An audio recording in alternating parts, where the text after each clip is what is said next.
بسم اللہ الرحمن الرحیم۔ السلام علیکم۔ ایک آدمی جنگل و بیابان میں پیدل سفر کر رہا تھا، پر صعوبت سفر کی وجہ سے وہ تھک گیا۔ تھوڑی دیر آرام کرنے کے لیے وہ ایک سایہ دار درخت کے نیچے لیٹ گیا۔ تھکاوٹ کی وجہ سے اس پر نیند کا غلبہ ہو گیا۔ دور سے ایک عقلمند گھڑ سوار آ رہا تھا۔ کچھ فاصلے پر اس گھڑ سوار کی نظر اس سوئے ہوئے آدمی پر پڑی، جس کے چہرے پر ایک سیاہ سانپ بیٹھا ہوا تھا۔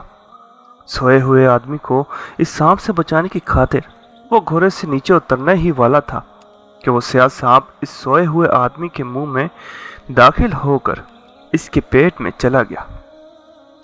گھڑ سوار نے جب یہ ماجرا دیکھا تو اس نے سوچا کہ سانپ کو اس کے پیٹ سے کس طرح نکالنا چاہیے۔ فوراً اسے ترتیب سوچی۔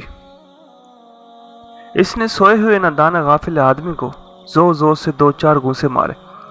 وہ بلبلا کر اٹھا اور گھبرا کر بھاگا۔ گھڑ سوار نے بھی اس کے پیچھے پیچھے بھاگنا شروع کر دیا۔ راستے میں ایک سیب کے درخت کے نیچے کچھ پکے کچے سیب گرے ہوئے تھے۔ گھڑ سوار نے اسے کہا، یہ سیب اٹھا کر کھانے شروع کر دو، ورنہ میں مار مار کر تمہارا کچومر نکال دوں گا۔ مرتا کیا نہ کرتا۔ اس نے وہ کچے پکے سیب کھانے شروع کر دیے۔ جب وہ سیب کھا کر تھک گیا اور اس کے معدے میں گنجائش نہ رہی تو اس کا جیب متلانے لگا۔ پھر اس گھڑ سوار نے کہا کہ میرے آگے آگے بھاگو، اگر کہیں دم لیا تو میں تمہیں جان سے مار ڈالوں گا۔ مسافر پھر دوڑنے لگا۔ جب دوڑتے دوڑتے تھک کر ستانے لگا تو گھڑ سوار نے پھر سے اسے ایک زوردار گھونسا رسید کیا۔ وہ بیچارہ ہاتھ جوڑ کر کہنے لگا، میں نے تمہارا کیا بگاڑا ہے؟ آپ مجھے کس جرم کی اوس سزا دے رہے ہو؟ اگر تمہیں مجھ سے کوئی پیدائشی دشمنی ہے تو میرا سر کاٹ دو، کم از کم اس طرح مجھے تڑپا تڑپا کر تو نہ مارو۔ کیسی وہ منوس گھڑی تھی جب تیری نظر مجھ پر غریب پر پڑی تھی۔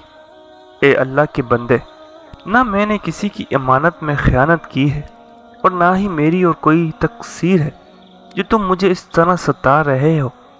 دیکھنے میں تو تم مسلمان نظر آ رہے ہو، لیکن ایسا بے ظلم تو کوئی کافر بھی نہیں کرتا۔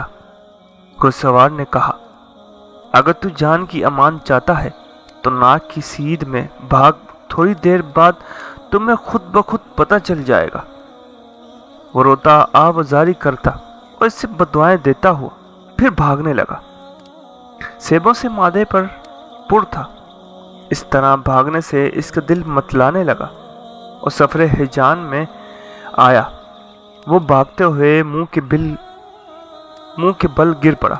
وہ کے پہ کے کرنے لگا۔ آنن فانن سارا کھایا پیا باہر آ گیا۔ اس سے وہ سیاہ سانپ بھی اس کے پیٹ سے نکل آیا۔ جب اس کی نظر سانپ پر پڑی تو خوف سے تھر تھر کانپنے لگا۔ چند لمحے پہلے جو اس پر تکلیفوں کا پہاڑ گرا ہوا تھا، وہ ساری تکلیف جاتی رہی۔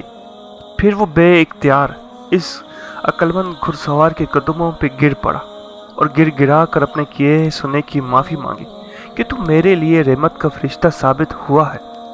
اب اس سے سمجھ آئی کہ اس گھڑ سوار نے کس غرض سے اسے مارا پیٹا اور درایا بگایا۔ اس نے گھڑ سوار کا دل و جان سے شکریہ ادا کیا۔ تو میرا سردار اور ولی نعمت ہے، مبارک تھی وہ گھڑی کہ تو نے مجھے اس حالت میں دیکھ لیا، ورنہ میرا تو کام تمام ہو چکا تھا۔ تیرے سے سبب سے اللہ تعالیٰ نے مجھے نئی زندگی عطا فرمائی ہے۔ افسوس کہ تو مجھ پر ماؤں جیسی شفقت کر رہا تھا اور میں تجھ سے گدھوں کی طرح بھاگ رہا تھا۔ اے اللہ کے نیک بندے، اگر مجھے معلوم ہوتا کہ تو دراصل میرا خیر خواہ ہے، محسن ہے، تو میں اپنی زبان سے بےہودہ بکنے کی بجائے تیری تعریف میں رتب السان ہوتا۔ تیری خاموشی نے مجھے غلط فہمی میں مبتلا کر دیا۔ اگر نیک وقت تو مجھے حقیقت حال سے آگاہ کرتا تو میں اپنے محسن کو ایسے برے الفاظ سے یاد نہ کرتا۔